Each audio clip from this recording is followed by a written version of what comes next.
Welcome to this edition of North of the Broad. I'm your host, Karen Wyman, coming to you from beautiful downtown Beaufort and Low Country Produce. We have a great show lined up for you today, so stay tuned for more North of the Broad.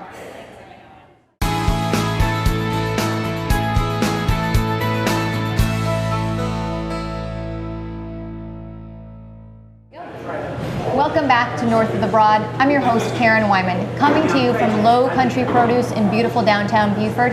I'm joined this afternoon by Janie Lackman from the Fripp Island Turtle Project. Hey, Janie. Hi. So glad to have you on the show today. Thank you so much for having us. I know we have a lot of ground to cover, but before we get into the nitty-gritty details of taking care of the turtles here, tell us a little bit about the Fripp Island Turtle Project. The Fripp Island Turtle Program is a nonprofit, completely volunteer organization dedicated to the conservation of sea turtles and educating the public about what we do.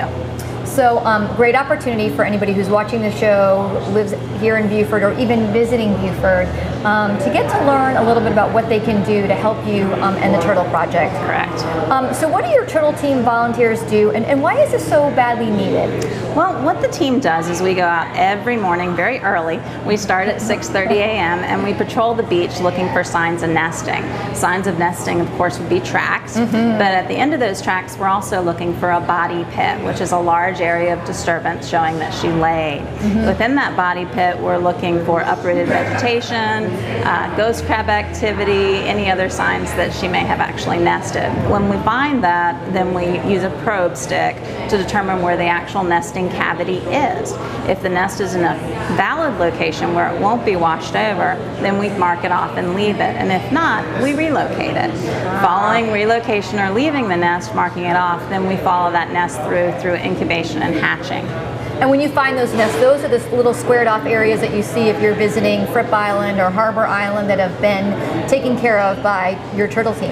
Correct. Got it. So what's the most common type of turtle that we see here in this area?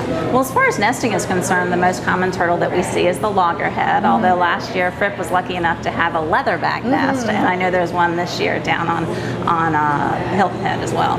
And you talk about those turtles quite big in size when you're... Oh yeah, very large. A loggerhead is about 250 to 350 pounds. A leatherback, which is the largest turtle, can be upwards of 1,000 pounds. Right, you've seen some pictures, and just the dichotomy between a person and the size of the turtle is amazing sometimes. But so if you don't have the time to volunteer with your turtle team, you can't get yourself out to the beach by 6:30 in the morning, what are some other things that you can do to help the sea turtles?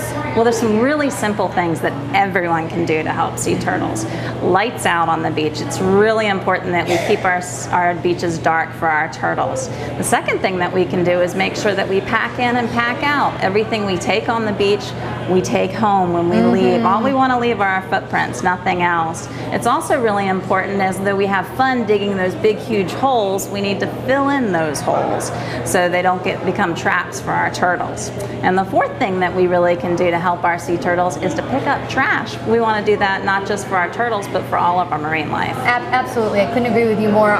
You know, we go to the beach as a family quite often, and I always have a bag, and I'm always saying to my kids, pick up all that trash, you know, or make sure if something gets flown away that you go down there and get that. So something we can do for the turtles and ourselves to preserve our own beautiful estuary and beaches that we have here in Beaufort.